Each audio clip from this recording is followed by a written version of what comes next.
السلام عليكم ورحمة الله وبركاته. أصحابتك وحنا فاتوش فاميلي سو دواada أصحابta dhan hadaad channelka cusubtaa subscribe noo saar kambalaalkana furo.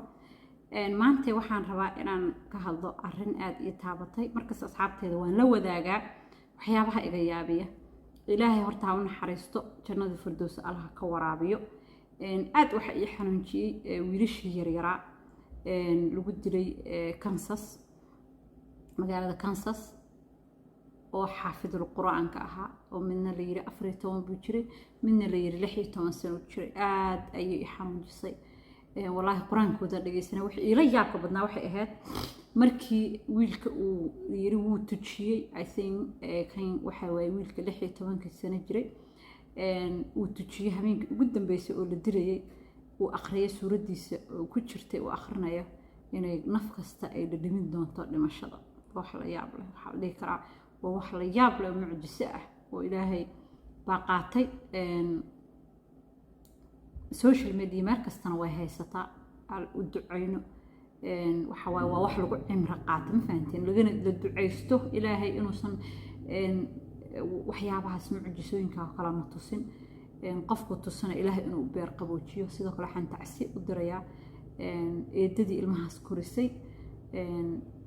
taariikh dheer waaye ma raba inaan familkaas privacy-gooda galo ma raba inaan waxyaabaha qaarkood ka hadlo. idinkana social media-da iyo meel kasta qof kasta oo ka hadlayo qof kasta oo arrintan ka hadla please isku daya inaad qofka kabihiisa gashatiin. yacni waxaan ka wadaa aad isla meel dhigtid privacy-ga inaad qofka ilaalisiin in qofka markii laga hadlayo loo duceeyo in aan waxyaabaha qaarkooda la soo qufin in aad ogaatiin ilmo inay weli ka dambeeyaan ilmihii dhintay iyo waalidkooda awalba hore u dhintay inay ka dambeeyaan oo wax kasta ay daawanayaan oo hadda waxaan isleeyahay waxna uma tarayso. waan fikiray aniga markaan arko dadka ka wada hadlayaan qorayaan waxba ma tarayso haddii maanta faatuush meeshaas inay soo fariisato on kow ilaa labo because ani American joogo wax kasta markay dhici jireen iyo storyga meesha ka soo bilaatay wax kastaba laakiin hadda maanta kow iyo labo ka soo bilaawday cidii waxa uma tarayo privacy-gooda waan ku ciyaaray يعني حقوقدooda waan ku ciyaaray.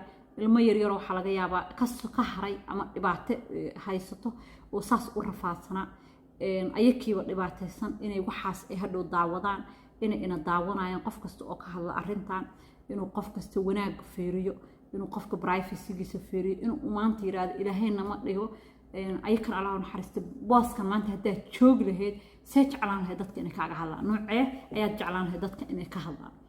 marka dadka privacy-gooda hala celiyo hala ilaaliyo. maanta hadaan wax meel ku qoro waxa ay tarayso male adiga hadaan ku qoro ku dhameystiro kow iyo laba kaaga soo dhaco waxay ku tarayso male ayakii waxay u tarayso male wax laga yaabo qof qabri ku jira inaad soo istaajisid oo aad hadalkiisa iyo sheekadiisa aad ka hadashid. marka waxa kale oo anaka u sameyn karnaa waxay tariya inaan u duceyno in aan ku cimri qaadano yacni laakiin aan la faafin dadka waxooda waad ogtihiin yani qof kasta oo wax kasta yani because waxa markaa la soo wadaagaysid bulshada oo uga dhacaysid waa inaad sheegtaa waxa ay faa'iideynayso waa inaad ogaataa wax tarkeeda iyo faa'iidada waa inaad isla waxaysaa.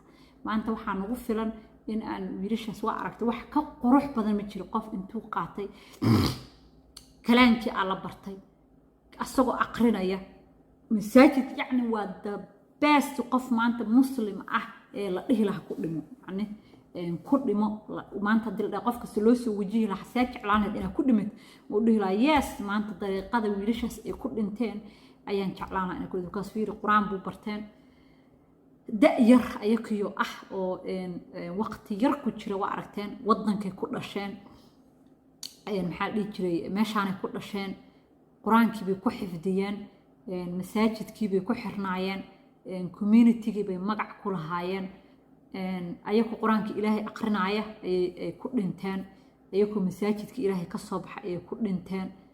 yacni waa waxay ugu fiican waay marka iyadoo taa waxay ugu fiicnaa haddii ka waran aad qastid ka waran waxa kugu filan intaas baaba ka baawar badan ba kaaga filan inta dhireystaan ahaan jirtay xagaas ka baxday xagaas hooyadood ku dhimatay xagaas aabahood aaday يعني waxa kugu filan labadaas wiil oo yar yar inaad just storygooda kaa baran. You don't need inaad story kale aad, you don't need inaad meel kale raadis, you don't need inaad waxyaabo kale soo qoftid, you don't need inaad ciddaan meeshay sheekadan kasoo bilaatay aad kasoo bilowd. You don't need it.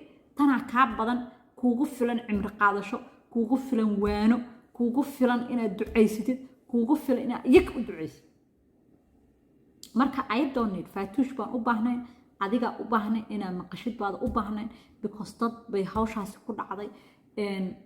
waxa waaye positionkaaga ma ahan, adiga ma ahan, inaad anaka ma ahan, aniga waxtaa ku jira ma ahan inaad gadaal u qoftid. waxaad kaliyo leed inaad wiilashaas u ducaysid. maamadii ayadana soo korsato eedadaha oo la yiri ayadana way xanuunsatay because xanuun baa ku dhacay, because waa arkaysa ilmaheedii gacanteeda quraanka soo bartay u soo didaashay, sida aragtay waqti u soo gelisay, meeshaas ay ka muuqataa waqti ay u soo gelisay. dadkii yaqaan ay sheegeen inay aad ugu maasha Allah quraanka u bartay, aad u la didaashay. imagine walaa waa jareer cuna ayaa maanta hortooda lagu dilay. qofkii dilan uu ahaa walaalkoodii la dhashay oo dhiigooda ayaa dilay. walaalkii asaguba ayadu ay soo korsatay baa dilay. imagine xanuunka la eeg inta la agto. marka ayadana waxaan u rajaynayaa in ilaahay caafiyo, ilaahay inuu qalbadeeda u dejiyo, ilaahay inuu niyadeeda ku soo rido xasuusiyo inay tani mid aan wada dhadhaminayno ay tahay. qisada in baa kala duunaan karta, laakiin meesha loo socdo waa karfantii caddayd oo la isku soo wada duubi, la isku duubi doono kulligeen, ama saqiir ama kabiir, markii maanta tiisi ay imaato lagu duubi doono. marka insha Allah ciddaas aan u duceyno. dadka walaalaha oo ka hadlayna waxaan ka codsanayaa in aysan ku dheeraanin oo bulshada wixii waxtar u leh inay ku ogaadaan, ama ciddaas aad u tiraysid inaad adiga oo akhlaaqda hagaajinaysid, afkaaga wanaajinaysid, inaad ka hadashid oo aad la wadaagtid dadka. ayakan ilaahay ha u naxariisto. sida ay sheegay maasha Allah quraankii aqrinayeen, masaajidkii ka baxeen.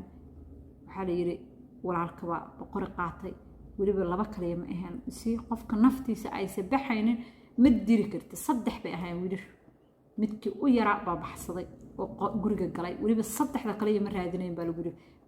gurigii wuxuu raadinayay familka dhan cunugu inuu xabadeeyo.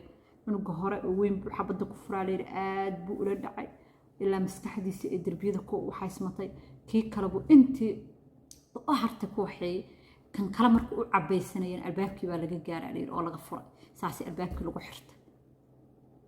sagiina hadhow aaqir waxa way meeshii la u dambeysay. asagina aaqir sidii loo raadinay la sheegay in eedadiisu xabada ku furay, ilaahay ka badbaadiyay.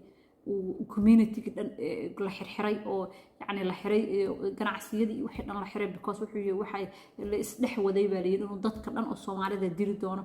ayaa waxa dhacday maxaa la dhihi jiray booliisku raadinayay. isaga booliiskii baa arkeen sidii baa asagina loo xabad loogu dhuftay madaxa, staal baa loo qaaday, staalkii buu ku dhintay. marka waa kaasa waa mucjiso. waxa waaye ilmo yar oo walaala inay gacantooda isku dhameeyaan waa mid wax laga calool xumaado waaye. waa wax aad ilaahay aan ka baryayno inuusan na tusin. waalid baan nahay, inuusan calool xumadaas na tusin. ayakana qalbiga inuu u hagaajiyo u wanaajiyo familkaasi kale eedada kale ma dad badan baa jira. marka ilaahay inuu qalbadooda u wanaajiyo, inuu ilaahay xasuusiyo inay tani tahay yani ilaahay mucjisooyinkiisa uu dadka tusayo mid kamid ah. ilmaha yaryarka quraan xaafidkaana ilaahay jannadiisa udgoon ha ku casuumo. faatuush famil aan dhahaysa u duceeyay insha Allah familkaas insha Allah. ducada aan ku kaabin insha Allah ku xanuunsan ilaahay u caafiyo, ku dhintan ilaahay u naxariisto. assalaamu calaykum waraxmatullaahi wabarakaatuh.